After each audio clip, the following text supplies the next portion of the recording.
Dá-nos o prazer de estar connosco o Sr. Ministro da Ciência, Tecnologia e Ensino Superior. Professor Manuel Torres, pedir-lhe agora que se dirigisse à audiência.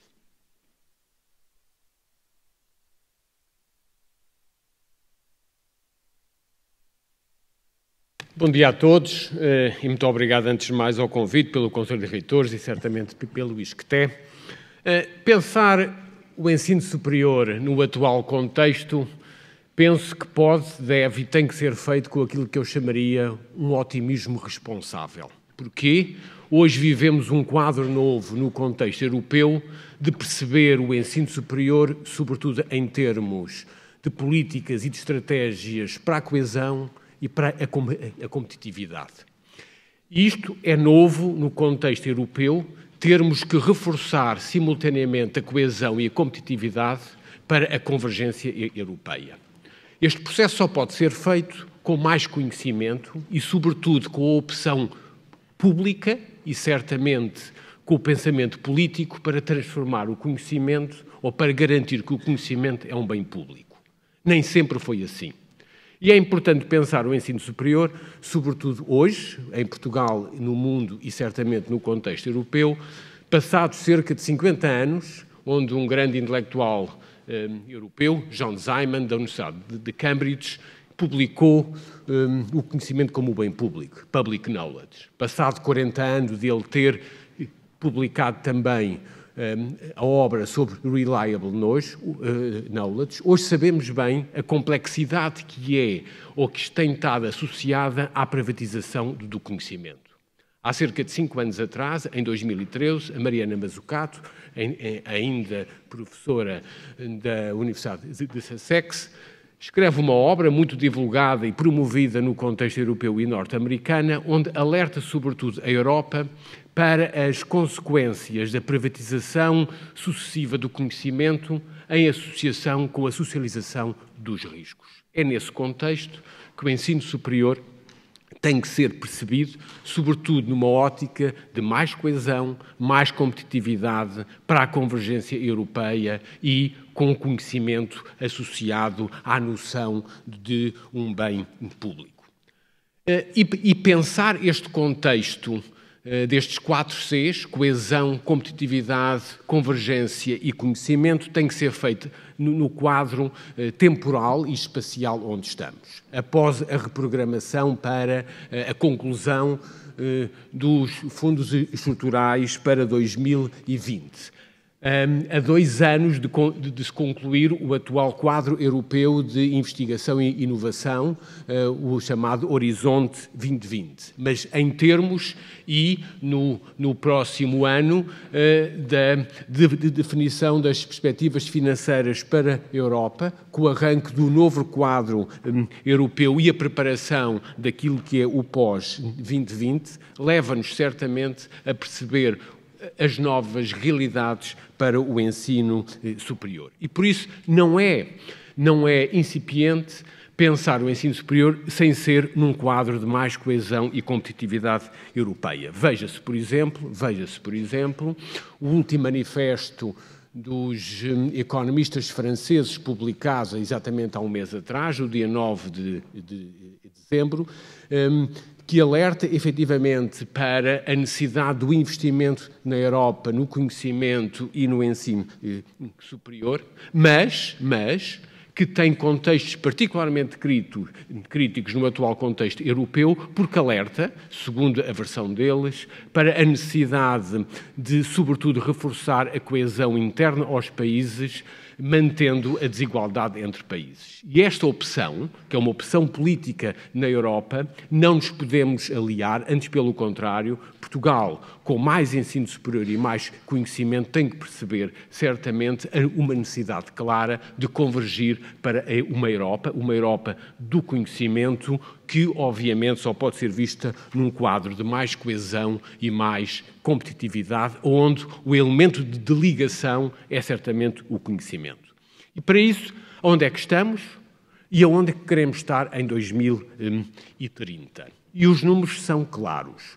Nos últimos 3 anos, aumentámos em 10% a dotação das instituições de ensino superior, ao mesmo tempo que o número de estudantes aumentou 4%. Eram 358 mil estudantes em 2015, hoje são 373 mil estudantes.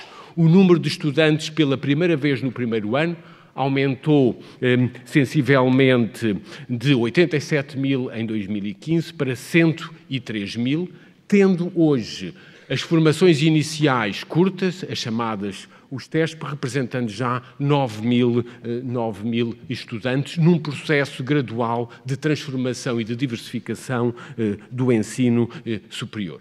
Ao mesmo tempo, a dotação para a Fundação para a Ciência e Tecnologia aumentou 27% entre 2015 e 2019 e em 2018 a FCT teve a maior execução desde 2010. Executou 437 milhões de euros e o único ano onde tinha executado mais.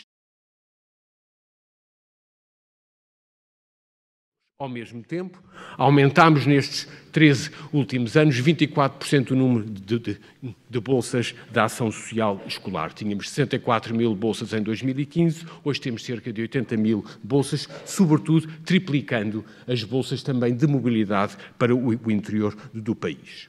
E, portanto, estes números dão-nos o otimismo responsável para pensar Portugal com mais conhecimento em 2030. Mas onde é que queremos estar? Sabemos que não é suficiente esta evolução. Se hoje temos 4 em cada 10 jovens de 20 anos a participar no ensino superior, temos que tentar atingir a penetração do ensino superior em 50%, chegando a 6 em cada 10 jovens com 20 anos participando no ensino superior. Se hoje crescemos em cerca de 290 milhões de euros nos últimos 3 anos o investimento público e privado em investigação e desenvolvimento, temos que continuar esse trajeto até 2030, duplicando a despesa pública e multiplicando por 4 a despesa privada, para que possamos efetivamente convergir para a Europa em 2030. E temos que desenvolver as carreiras académicas e científicas. Estamos ainda apenas com 30% de professores associados e catedráticos no contexto universitário e com menos de 15% de professores coordenadores no ensino politécnico. Uma oportunidade única para o desenvolvimento do ensino superior com mais responsabilidade. E neste contexto, ainda há cerca de 30 anos, um decano de Harvard, Henry Gosowski, escrevia um livro que hoje ainda é uma referência no contexto do ensino superior sobre os donos da universidade. E esta questão da responsabilidade, que são sobretudo os corpos docentes com tenure e com carreiras que são verdadeiramente os responsáveis pela autonomia, num quadro de autonomia responsável, deve-nos efetivamente encher de orgulho pelo passado, mas de responsabilidade pelo futuro, para criar um cenário verdadeiramente de autonomia responsável que nos faça encarar o ensino superior com particular autonomia. Ao mesmo tempo, sabemos que temos que, pelo menos, aumentar em 50% o número de competências digitais na sociedade portuguesa. Hoje, apenas 6 em cada 10 portugueses utilizam frequentemente a internet e, ao mesmo tempo, devíamos multiplicar também por 50% o número de especialistas nas empresas em tecnologias de informação. Hoje, abaixo de 6% da força de trabalho, e isso deve passar para 9%. É neste quadro, onde estamos e onde queremos estar, que penso que há 4 desafios críticos hoje para pensar o ensino superior. Primeiro, alargar a base social e a penetração do ensino superior num quadro de forte pressão demográfica. Se hoje temos 120 mil jovens com 18 anos e damos ao luxo de só formar metade deles, temos que evoluir na próxima década com uma penetração bastante superior, o que exige a responsabilidade coletiva de atores públicos e privados em alargar a penetração do ensino superior, certamente com a responsabilidade de aumentarmos o quadro de ação social escolar, que hoje representa e até ao final do atual quadro comunitário de apoio está perfeitamente garantida para enquadrar os atuais níveis, mas que tem que ser repensada num cenário de 2030, sobretudo associada a um esquema onde cada vez mais Os ideais europeus em associação com o conhecimento nos levam a pensar que não são os estudantes e as famílias que têm efetivamente que cobrir grande parte das despesas, mas têm que ser aqueles que beneficiam do ensino superior, os graduados e os empregadores. E isto leva-nos certamente que o quadro da reforma fiscal é particularmente crítico para garantir um quadro de sustentabilidade crescente da ação social escolar. Mas o desafio de alargar a base e a base social do ensino superior passa indiscutivelmente por um segundo desafio ao nível da modernização do processo de ensino-aprendizagem face a um processo crescente e acelerado de transformação digital da nossa sociedade e economia. Isto requer mais especialização e, sobretudo, mais diversificação.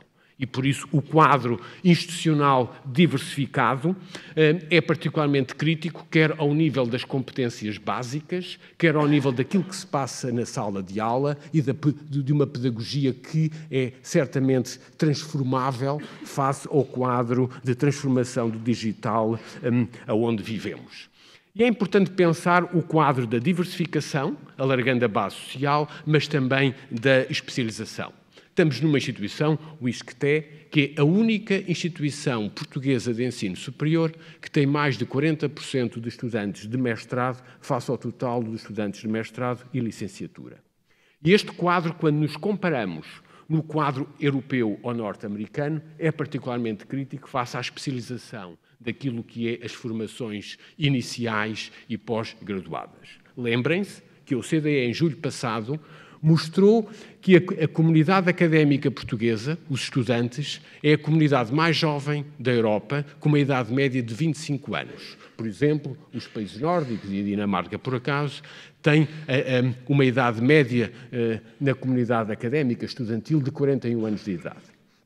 E isto é uma oportunidade única para crescer o ensino superior em Portugal, mas requer uma responsabilidade diferente ao nível da especialização e do trabalho com os empregadores para desenvolver a pós-graduação especializada. E por isso, se temos que abrir a base com mais formações curtas, temos também que especializar ao nível da pós-graduação. E, por exemplo, se olharmos quer para o último relatório da OCDE de novembro, ou em particular o último relatório do World Economic Forum de setembro passado sobre o futuro dos trabalhos, é perfeitamente claro hoje, na Europa e no mundo, os 4 principais drivers daquilo que é a criação de emprego. Por um lado, a ubiquidade da internet móvel, por outro lado, a capacidade de processar dados, aquilo que chamamos hoje a inteligência artificial e a massificação da inteligência artificial.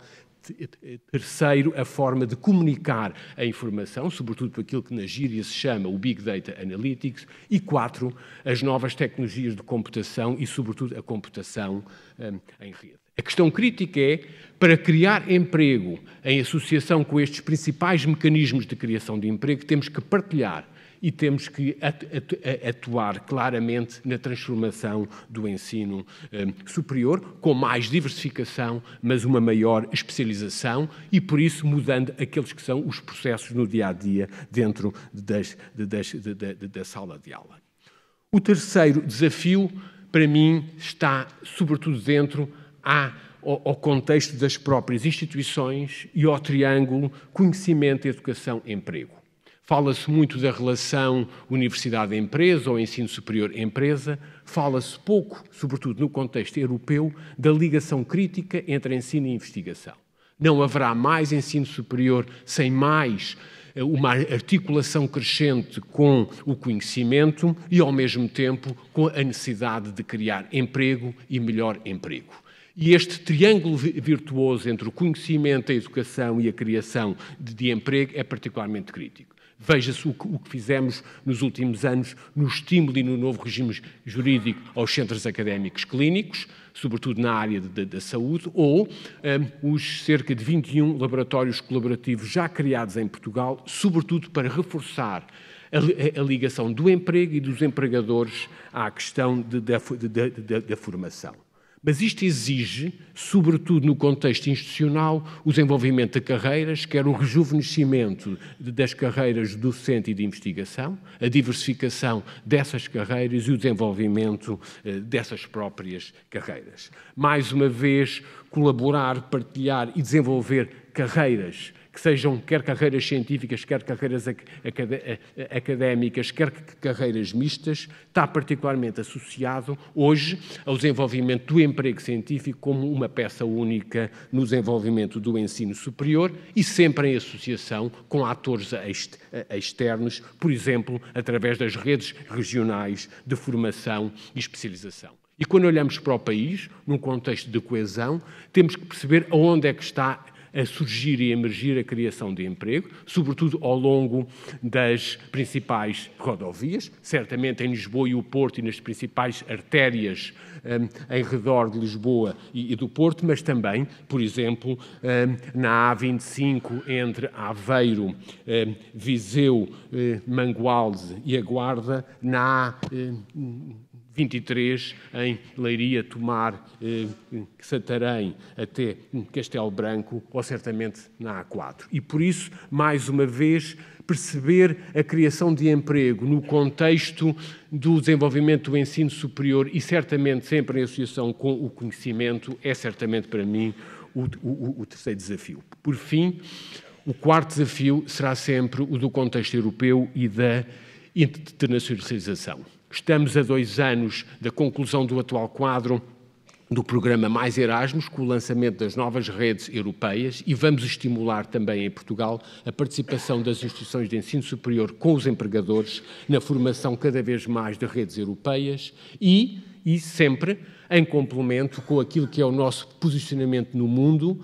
com a nossa janela atlântica e certamente com a relação única que temos ou que podemos vir a ter no desenvolvimento da relação com a África e com a América Latina. E por isso, internacionalizar não é apenas fomentar a mobilidade, é cada vez mais o recrutamento conjunto, o desenvolvimento de graus conjuntos. E, portanto, se pensamos nestes 4 principais desafios, alargar, especializar e diversificar, relacionar com o emprego e com o conhecimento e internacionalizar, vemos que estes 4 desafios oferecem um conjunto de novas oportunidades particularmente importantes para o ensino superior, quer ao nível dos públicos, dos estudantes, a atração de irmos buscar novos públicos, sobretudo os públicos adultos, onde em Portugal estão particularmente longe do ensino superior, ao nível dos profissionais, o desenvolvimento de carreiras que têm hoje uma oportunidade única no ensino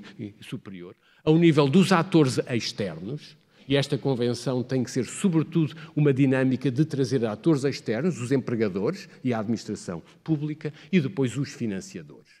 No final de outubro, onde participei com o professor Pedro Teixeira no Fórum da Associação Europeia das Universidades, que classificou Portugal como um dos frontrunners, Portugal, a Suécia e a Noruega, os únicos 3 países que nos últimos 3 anos aumentaram o investimento global no ensino superior e na ciência, falaria sobretudo sobre, mais do que o financiamento do ensino superior, a necessidade de diversificar as fontes de financiamento do ensino superior. Hoje, em Portugal, temos, sobretudo, 6 grandes grupos de fontes de financiamento. Por um lado, as dotações de base, que não esperaremos que cresçam num cenário de uma década, mas mantendo o ritmo dos últimos anos é aquilo que mais podemos fazer. Por outro lado, o cenário competitivo. E é importante dizer que há 20 anos, ou há 21 anos, quando foi criada a EFCT, com cerca de 90 milhões de euros, o rácio entre o financiamento competitivo e as dotações era de 1 para 10. Hoje temos um rácio de 1 para 2. Hoje temos, por cada 1.100 milhões de dotação das instituições de ensino superior, temos cerca de 450 milhões de euros na EFCT. Quando nos comparamos com os outros países europeus, sobretudo nos países anglo-saxónicos, este rácio é de 1 para 1. E, por isso, o crescimento do financiamento competitivo será o principal fator para a nossa convergência europeia e, por isso, termos também que aumentar a nossa participação na Europa. Hoje conseguimos atrair cerca de 145 milhões de euros de financiamento europeu direto, representando 1,6% do orçamento comunitário, o que foi conseguido após mais de 20 anos para atingirmos este valor, mas temos que nos posicionar para 2030, atingir 2% do financiamento comunitário e duplicar a atual atração, juntamente com a mobilização de fundos estruturais e certamente a relação com os empregadores. E por isso diversificar as fontes de financiamento só é possível ser feita com um esforço coletivo, onde certamente uma autonomia responsável do ensino superior é uma condição crítica para encararmos este desafio com um otimismo também responsável. Muito obrigado a todos.